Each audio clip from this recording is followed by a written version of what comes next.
So good. Hello everyone, welcome back to my channel. Today I'm going to talk about the books I read in the month of April and then talk about the books that I'm hopefully going to read in the month of May. So let's get started. So in the month of May, I read 4 books total, which is still a really good, decent amount. A little less than what I normally would read in a month, but I think it's because I was kind of coming out of a reading slump. 2 of the books that I was reading was a part of a series and they were decently thick. That just took longer to get through, obviously, because I was so into the world that I also didn't want to rush through it because I was enjoying it so much. So the first book I read in May was Romanoff by Nadine Brandes. I think is how you pronounce the last name. I tried to look it up online beforehand. I didn't see anything that pronounced her last name, so I'm going with Brandes. If that's wrong and you know how to say it, please let me know.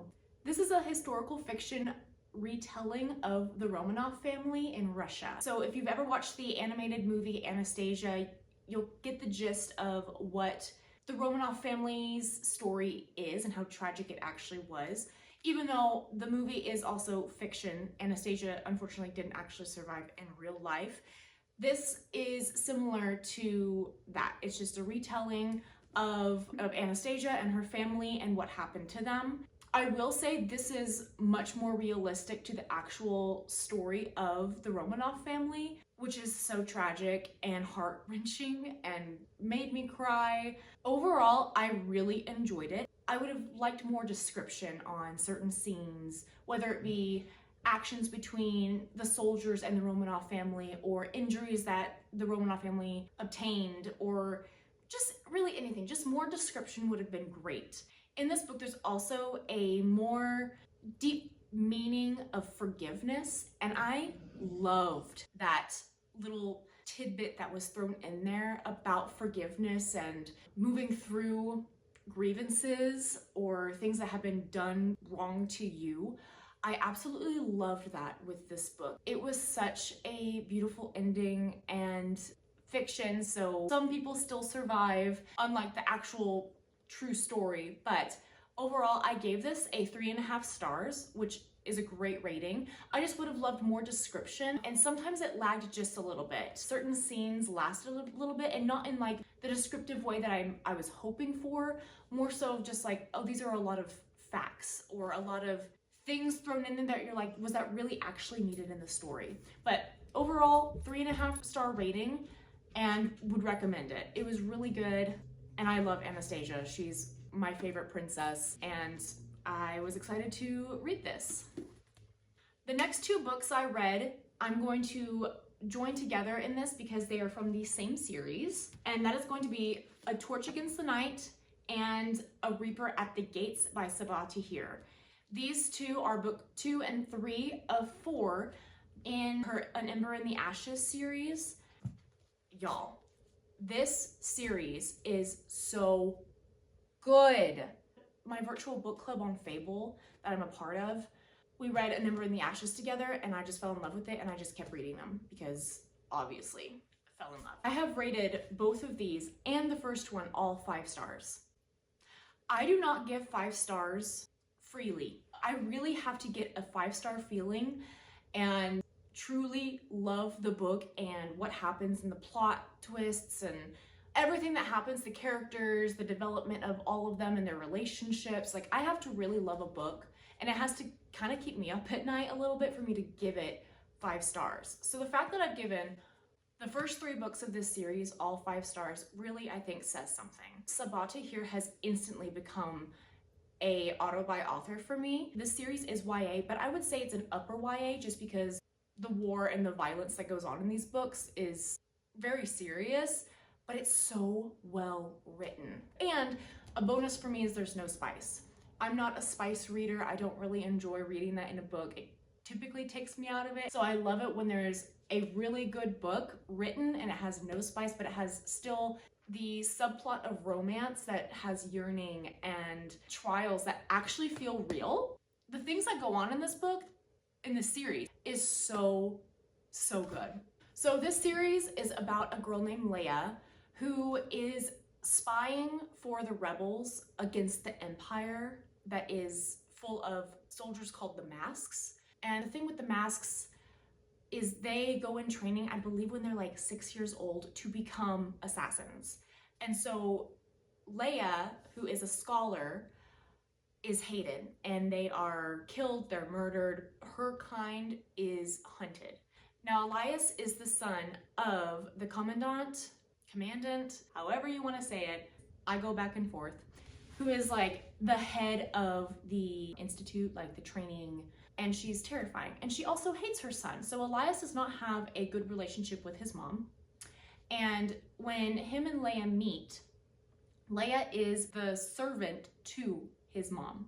She's spying for the rebels, trying to gain information to help free her brother, who was taken by the Masks and was taken to the most harsh prison that they have in this world. Now with Elias, he does not like being a Mask. He struggles with just the ruthless killing that goes on being a Mask. It's just a very complicated story for him, but it's so interesting. And Leia and Elias, when they meet, he instantly has a protectiveness for her, and you kind of see that element of love pop up, but there's so much more that happens with other characters that constantly wanting these two to be apart. It's just like the world building is amazing, the plot amazing. I'm constantly thinking about these characters. I have the last book to read in the series, and I really want to pick it up and read it, but I also am like, I don't want this world to be done because I love these characters and I'm having so much fun reading them. Read this series. You will be so glad you did. That's these two books. Thoroughly enjoyed them, and excited to move on to the last book, but also sad and a little scared. Then the last book I read for the month of April was none other than Emily Henry's Great Big Beautiful Life. Emily Henry is my absolute favorite women's fiction, romance author, whatever you want to classify her as. I like to think that her earlier books are definitely more romance, but her most recent books, like from, I would say probably Happy Place, no, Beach Read and on, have been way more like women's fiction. There's always a deeper meaning in her books. There's always something bigger than just the romance that goes along with it. This book I gave 5 stars because, wow, I don't even know where to start with words to form about this book.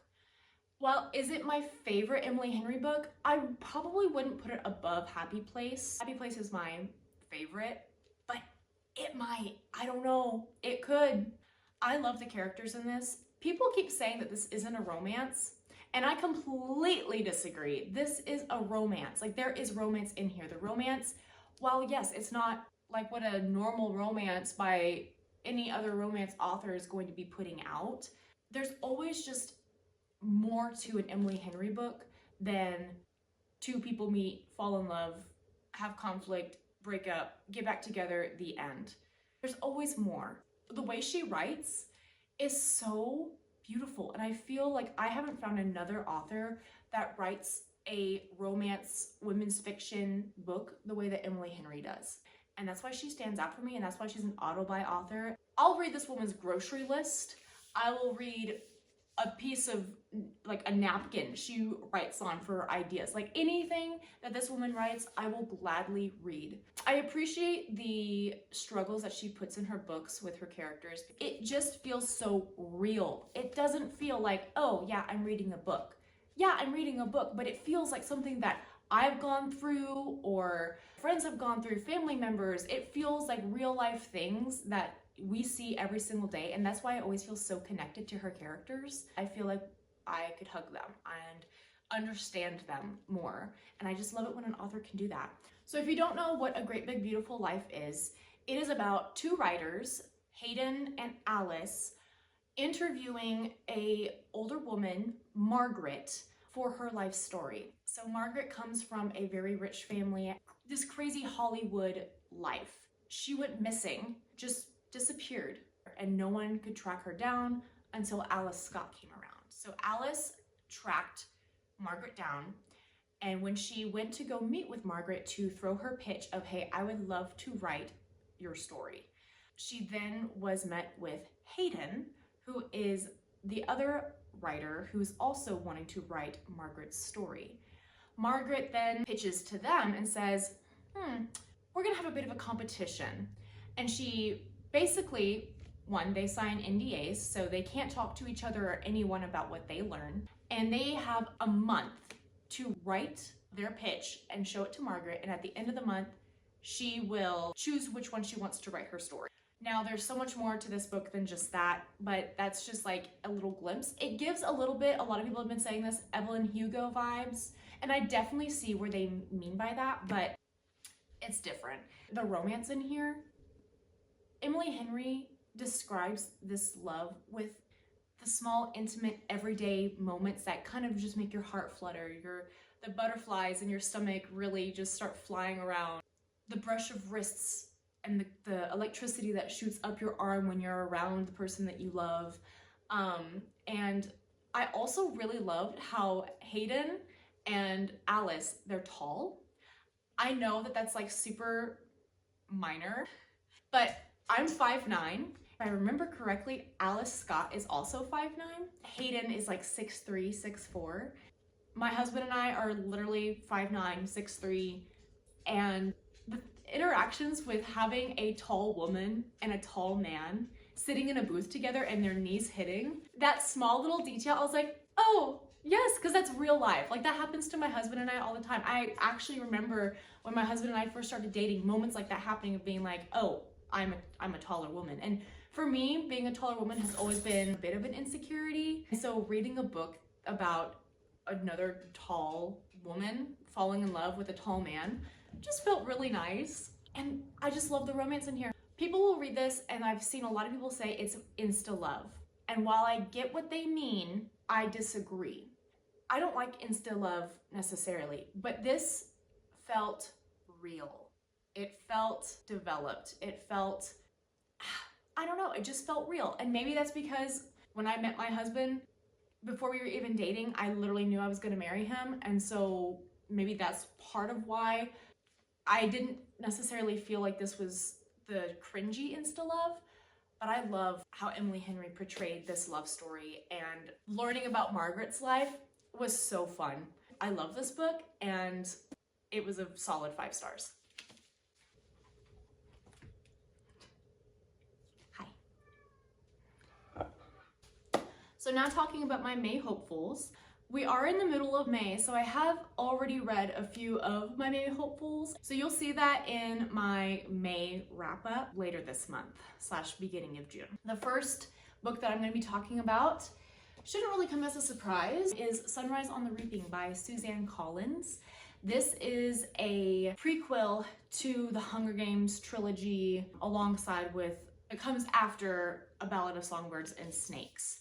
This is about Haymitch. I feel like everyone pretty much knows about this. Even if you're not a reader, you know the Hunger Games and you probably love the Hunger Games. I loved the Hunger Games growing up, and so I'm excited to get a Haymitch story. I'm also scared. I started it yesterday and I'm only 3 chapters in and I've already cried. So I'm a little scared and a little worried as to how the rest of this book is gonna go. But I am excited. I think it's gonna be really good. The next book is going to be A Sky Beyond the Storm by Sabaa Tahir. So this is the final installment of An Ember in the Ashes series. And I am terrified, honestly, because there's so much that can happen. This book is also, no spoilers, no spoilers, 516 pages long. She's thick. And I don't want this world to be done. I really don't. I have thoroughly enjoyed this. One thing that I forgot to mention with the other books is the first book you get Elias and Laya's point of view, and then in the second and the third book you get more point of views as well. But it's done really, really well. It's eloquent. It doesn't feel confusing, and Even though sometimes certain POVs you're kind of like, why am I reading about this? There is a purpose for each point of view, and it is helpful to fill in what would be gaps if we didn't have those point of views. Plus, there's so much going on in the books that it's just super helpful, and I love it. So I'm excited to see what point of views we get in this one. I had only read the first 2 chapters to get started, but then I was like, I need to stop because I was blowing through them, and I don't want this to be over. I really don't. But yeah, so another hopeful is going to be A Sky Beyond the Storm.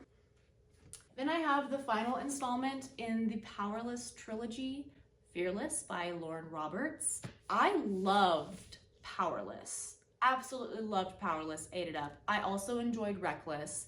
The novella broke my heart. How dare you, Lauren Roberts.